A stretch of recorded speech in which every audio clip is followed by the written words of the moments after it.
Hi, today we're going to talk about blank corrections, which is a method to improve the accuracy of trace element analyses in various materials for which you have a suitable blank material. This could be, for example, if you're measuring natural quartz and measuring titanium, aluminum, calcium, whatever in a natural quartz, you might have a synthetic quartz or a quartz glass that has ideally zero concentrations of those elements present. And by zero on the microprobe, I mean anything below 1 ppm can be considered a zero in the microprobe.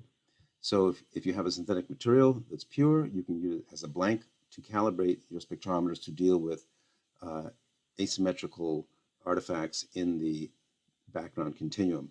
And these background artifacts can be of two types.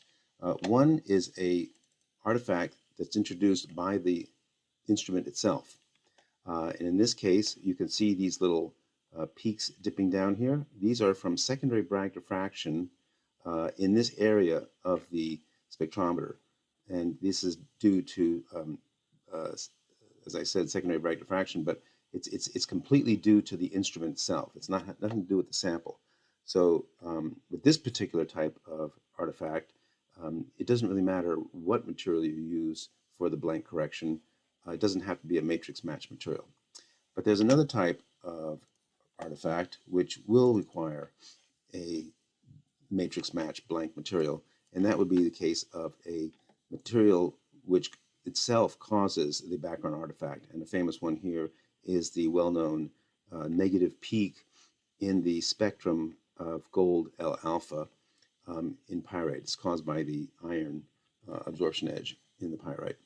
And so depending on the details of your spectrometer and its resolution, you may or may not have a difficulty with this material. But the point is, to correct for this, you would want to obtain a synthetic pyrite with ideally a zero concentration of gold in order to make the correction.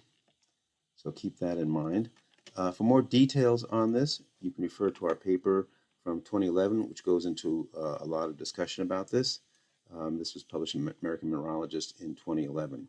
So check that out if you're interested in the details. So let's look at some scans to see this background artifact in a little bit more detail. So I'm going to just say no, just to look at some old data. And I can look at some scan data that we have. And in this case, we measured titanium on all 5 spectrometers. And we measured it in a silicon, a synthetic SiO2, and a synthetic TiO2. And I'm going to plot both of these up for, say, just one spectrometer for now. This is spectrometer 2 with a large PET, and we output these. And there it is there. And so the green is the titanium peak, obviously. And then the red was down here, which is the SiO2 peak. And if we zoom in on this, and I do mean zoom in, you can see the artifacts around the titanium peak, but that's okay because we're just using it as a primary standard. But the one we care about, of course, is the quartz, synthetic quartz. And there you can start to see those little background artifacts there as we zoom in further and further. And so they are quite small, on the order of 10 to 20 parts per million, depending on your spectrometer. I've seen them as high as 30 parts per million on some instruments. So it's something that is small, but if you're making very sensitive measurements, it could be a problem. All right, so now let's go to some data.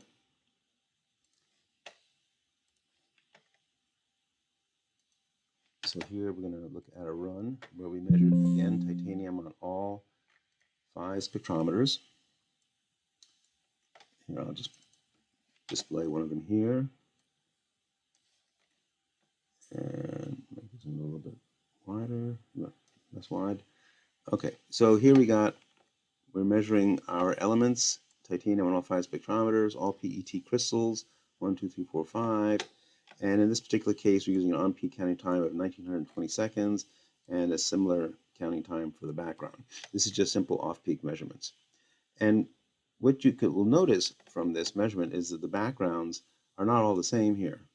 They are the variance is very small, but as you can see, there's consistently differences in the amount of titanium in this synthetic quartz. So, and in fact, this synthetic quartz actually does not have a zero concentration of titanium. It has 1.4 ppm, but that's getting close to the detection limit of the microprobe. In fact, it's around, ultimately, as you'll see, at the detection limit of the microprobe. So if you have a quartz, synthetic quartz with less than 1 part per million of titanium, it's essentially a zero as far as the microprobe is concerned. But here you can see we can actually detect consistent differences in the spectrometers, even though we're measuring the same spot on all 5 spectrometers. So how does this translate? And what we did here, just before I mentioned, we just did different counting times just to kind of see the improvement in sensitivity, but we won't look at that too much. But let's just kind of, for example, convert this. Let's analyze it now, because we've run. Oh, I should show you this. So we ran titanium standard. So here's our titanium standard. We just ran one titanium standard, and here's the count rates on our titanium standard. And as far as our unknowns, we can again look at the results and see for each spectrometer, we can see that we get slightly different numbers, sometimes that are larger than the variance that we actually measured, especially this one here, which you can see we're about 11 ppm negative with a very small variance. And this one here, 4.8 plus or minus 1.9. So again, statistically significant differences in the concentration of titanium. So what we could do to fix this is we can turn on the blank correction. And all we need to do is have a material, in this case we're using the same material as the blank, just for the purposes of testing. But you basically want to, so this is unknown 31, and if I click on the standard assignments window and we click on each of these, you can see we've selected unknown 27, which is a similar counting time, but a different sample, and we've put in the 1.4 ppm blank level. Normally it's a 0, but in this case I actually know that it's 1.4 ppm from ICP-MS. And we assign that. And we assign that same unknown. It has to be an unknown sample because we're doing the correction on unknown samples. Again, same value for that spectrometer as well. So all 5 spectrometers get assigned that same amount, or same blank assignment.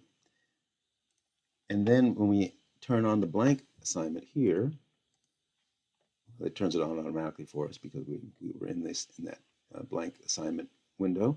So now we're going to use the blank correction on all 5 spectrometers. And we analyze it again. And now you can see our results are much more consistent. And in fact, what it does is it prints out the blank level, which is what we know the titanium concentration to be in that unknown blank. And then this is the difference between the unknown blank and our sample itself. And so you can see we've gotten much more agreement between the spectrometers. And if we want to have fun, we can go into, because we're measuring titanium in all 5 spectrometers, we can turn on the aggregate mode where we aggregate all the intensities for duplicate elements. So in this case, we will take the off-peak counts from each spectrometer and just combine them into one giant spectrometer, and the on-peak counts and combine them into one giant spectrometer. And so now when we analyze it, you can see that we've got 1.4 ppm, even though we're using a different sample as a blank. And this is, of course, because we've told it that this is 1.4 ppm. So that's pretty good. And in fact, if we want to see what our sensitivity is, we can go and turn on detection limits here and analyze it again. And our detection limits for a single point are around here. Looks like 110, like 1 ppm. The t-test, we're getting about maybe 2.1 ppm for a t-test value there. So pretty darn good sensitivity for a microprobe.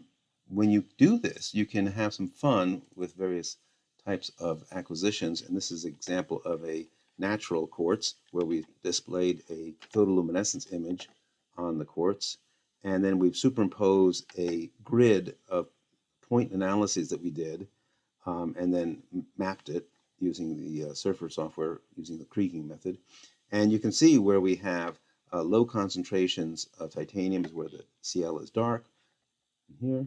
And then we have high concentrations of titanium from the Cl. You can see we have high concentrations. And the minimum detection limit in this particular acquisition was estimated to be around 3 ppm. So that's some things you can do with it. Please post any comments or questions, or join the user forum and write about it there. There are several topics there dealing with blank corrections. All right, I hope that was useful.